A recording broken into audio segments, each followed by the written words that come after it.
ಹೌದು ನೋಡಿ, ಈಗ ಕಾಣ್ತಾ ಇದೆಯಲ್ಲ, ಇದು ಜ್ಞಾನವ್ಯಾಪಿಯ ಪಕ್ಕದಲ್ಲಿರೋದು, ಜ್ಞಾನವ್ಯಾಪಿಯ ಒಳಗಡೆ ಶಿವಲಿಂಗ ಇರೋದು ಅಂತ ಹಿಂದೂಗಳ ನಂಬಿಕೆ.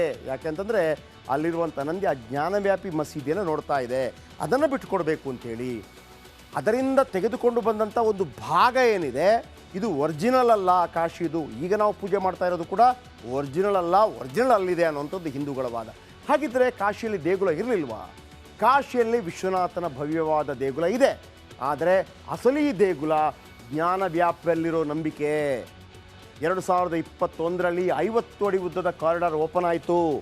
ವಿಶ್ವನಾಥ ದೇಗುಲ ಗಂಗಾ ನದಿ ಸಂಪರ್ಕಿಸುವ ಕಾರಿಡಾರ್. ದೇಗುಲದ 3 ದಿಕ್ಕಲ್ಲೂ ಮನೆಗಳು, ಕಟ್ಟಡಗಳೇ ಇದ್ದವು. ಒಂದು ರೀತಿ ಕಿಷ್ಕಿಂದೆ ಥರ ಇತ್ತು. ಕಿಕ್ಕಿರದ ಪ್ರದೇಶದಿಂದ ಭಕ್ತಾದಿಗಳಿಗೆ ತೊಂದರೆ ಆಗ್ತಾ ಇತ್ತು. ಎಲ್ಲಿ ನೋಡಿದರೂ ಕೂಡ ಕಸ ಇತ್ತು. ಎಲ್ಲ ಅಡೆತಡೆಗಳನ್ನು ನಿವಾರಿಸ್ತಾರೆ ಮೋದಿ ಸರ್ಕಾರ. ಗಂಗೆ ಲಲಿತಾ ಘಾಟ್ಗೆ ಸುಲಭವಾಗಿ ಭೇಟಿ ಕೊಡ್ಬೋದು. ದೇಗುಲದಲ್ಲೇ ನಿಂತೇ ಗಂಗಾರತಿಯನ್ನು ಕಣ್ತುಂಬಿಕೊಳ್ಬೋದು. ಆದರೆ ದೇಗುಲ ಚೌಕ, ಗ್ಯಾಲರಿ, ಮ್ಯೂಸಿಯಂ, ಸಭಾಂಗಣ, ಹಾಲ್ ಎಲ್ಲವೂ ಇದೆ. ಸಾರ್ವಜನಿಕ ತಂಗುದಾಣ ಇದೆ, ಅರ್ಚಕರಿಗೆ ವಸತಿ ಇದೆ, ಗ್ರಂಥಾಲಯ ಇದೆ. ಕಾಶಿ ಕಾರಿಡಾರ್ ಯೋಜನೆಯಡಿ 24 ಕಟ್ಟಡ ನಿರ್ಮಾಣ ಆಗಿದೆ. ಯಾತ್ರಾರ್ಥಿಗಳಿಗೆ ವಿಶ್ರಾಂತಿ ಕೊಠಡಿ ಇದೆ, ವ್ಯವಸ್ಥೆ ನಿರ್ಮಾಣವಾಗಿದೆ. ನಮಾಮಿ ಗಂಗೆ ಮೂಲಕ ನದಿ ಸ್ವಚ್ಛಗೊಳಿಸಿದೆ ಮೋದಿ ಸರ್ಕಾರ.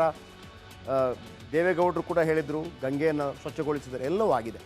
ಆದರೆ ಇದರ ಪಕ್ಕದಲ್ಲಿ ಇರುವಂಥ ಜ್ಞಾನವ್ಯಾಪಿ ಮಸೀದಿ ಇದೆಯಲ್ಲ, ಅಲ್ಲಿ ಒರಿಜಿನಲ್ ಶಿವಲಿಂಗ ಇದೆ ಅನ್ನುವಂಥ ನಂಬಿಕೆ. ಅದು ಒರಿಜಿನಲ್ ಕಾಶಿ, ಅದನ್ನು ಒಡೆದು ಕಟ್ಟಿದ್ದಾರೆ. ಈ ಕಡೆ ಬೇರೆ ಬೇರೆ ಕಾಲಾವಧಿಯಲ್ಲಿ ಅದರ ಪಕ್ಕದಲ್ಲೇ ಕಟ್ಟಿದ್ದಾರೆ, ಬೇರೆ ಬೇರೆ ರಾಜರುಗಳು ಕಟ್ಟಿದ್ದಾರೆ ಅನ್ನುವಂಥದ್ದು.